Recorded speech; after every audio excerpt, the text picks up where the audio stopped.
Welcome back. We have been speaking on a variety of subjects, and some of the subjects which are very, very popular are relating to personal improvement and how to deal with people.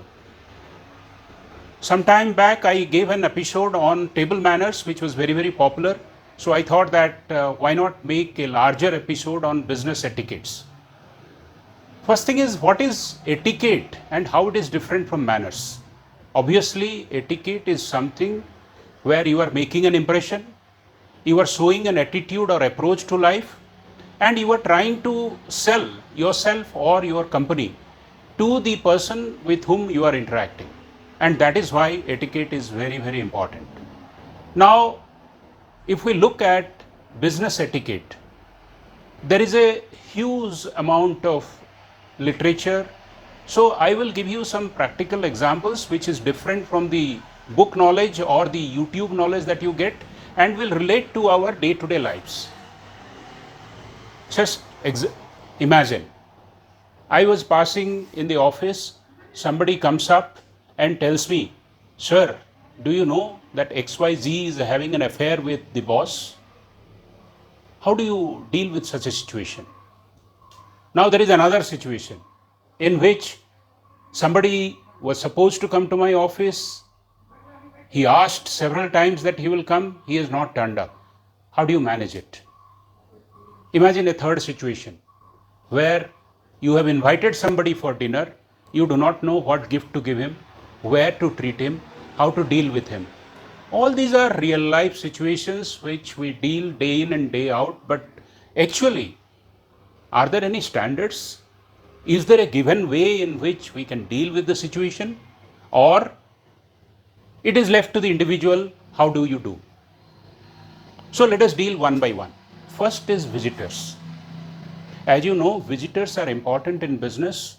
They come in many times for our benefit rather than for the benefit of whoever is the visitor. So how do you show etiquette may determine the future of the transaction or the future of the relationship. First rule is that time. Let us say that the visitor has arrived too early. What you will have to do is that find out if you are genuinely free. Meet him beforehand, before the time that you have given him. Don't presume or don't pretend that you are very busy and you cannot see, and only when the time comes you will let him in. Second situation, he comes quite late, you waited for him and he is unable to make in time. So what do you do? In such situation, always try to be empathetic. Give him an appointment which is available at the earliest and it is convenient to him, and say that it happens in life. Show the graciousness. Third is that when he has arrived in time, just in time, but you are unable to meet. As you know, in business meeting, plus or minus 5 minutes is considered to be on time. But if you are getting more delayed, then walk out wherever he is sitting or she is sitting. Tell that you are getting delayed and ask him for any coffee or beverages, and tell that you will be with him very, very soon. Now, how do you greet a person when he comes or she comes to your room? First rule is that please stand up to greet the person. Many people extend their hand sitting in their chair, which is very rude and it is against the business etiquette. Second thing is that how do you go and meet? Now we are distancing ourselves because of COVID, but whenever it is possible, go to a place where you are closer to the person who is visiting you. Not just, showing that, yes, he has come, so sit in the visitor's chair and get away. So, show closeness, show respect. And last but not the least, whenever a visitor is elderly, show the due respect for his position, so that, and the greeting that you make, show your genuine happiness. Even if you do not like him, don't be rude. Don't show in your body language that you are unhappy to see. So, whenever you get up, extend your hand and tell the greeting. If you are telling a namaste, if he's a lady, then what you do is that you do the namaste and tell the greeting saying that how happy you are to see. There are two awkward situations. One is that in a party or in a business gathering, you meet someone. He comes and greets you ahead of you even recognizing him, and you are unable to place him. So what do? In such situation, best is that don't show your embarrassment. Tell frankly that you are unable to place him, unable to recall his name, and request him to forgive you and give his introduction. Second thing is that whenever we meet ladies, especially the men, we extend our hand and many times the lady doesn't reciprocate. In such situations, always pretend as if nothing has happened, withdraw your hand, say a namaste or say a verbal hello, and carry on with life. Now let us come to the second situation where we are meeting people for entertaining them and for taking meetings over dinner or over an informal social situation.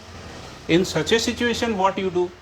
You don't go and straight away say that let us go for dinner.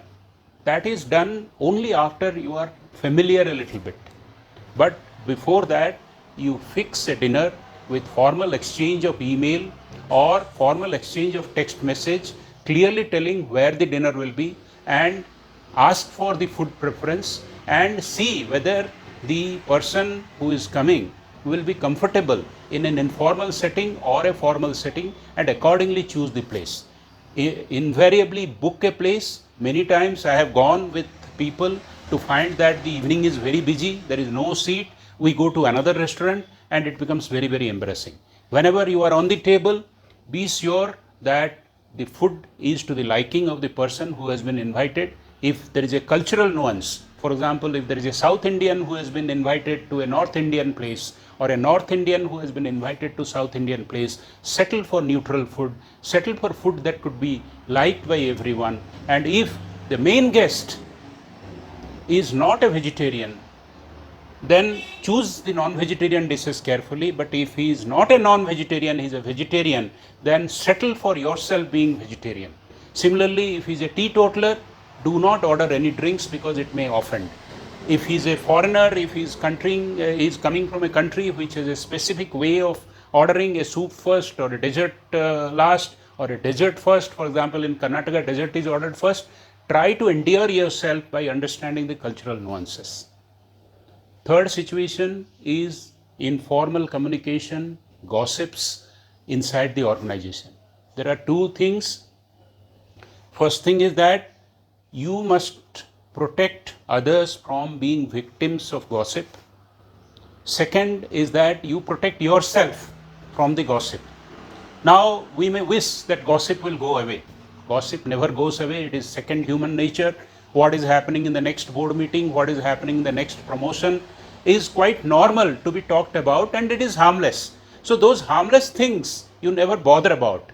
What you bother is about reputation damaging, about things that may harm the organization, and be careful about such things in the organization. So what you do generally is that if somebody is speaking ill of somebody, withdraw yourself, or if you are in a position of authority, advise that such things are not to be perpetrated in an organization of repute.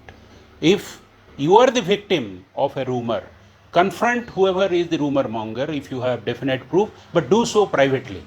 Third and most important thing is that whenever there is chance, please do not be associated with rumor mongering, but do encourage informal communication. Small gossips with human life, colored with day-to-day incidents, are important management feedback lessons, and we should encourage. So these three situations of business etiquette, that is, how do you receive a visitor, how do you entertain them, and how do you take care of the gossip, etc., will not be complete if I don't tell you about one important thing, which is gifting. Many times we have to give gifts, many times we receive gifts. In all those things, try to stay neutral. In business etiquette, food items, flowers, and books are considered very, very neutral. You can give them because they are always inexpensive. And in choosing the color of the bouquet, please always choose something which is neutral, not a red rose bouquet for somebody who is a lady or who is very touchy about the color of the flower. So, and whenever you will have to decline something, please tell that you are declining because of the nature of the gift, because of the company policy, or because of the timing of the gift, or because of the expensive cost of the gift, etc. Please be polite. Whenever you have to accept a gift, do not appreciate the gift itself. Do not say that, oh, such a nice gift, and do not also say that this gift is useful, or you didn't have a pen, or you didn't have a book. Not so. Please tell about the thoughtfulness. Please tell about the choice. Please tell about the timing. I hope this business etiquette session has been very, very useful to you, and you will be able to apply it in your day-to-day life. Thank you very much. Till I see you next time.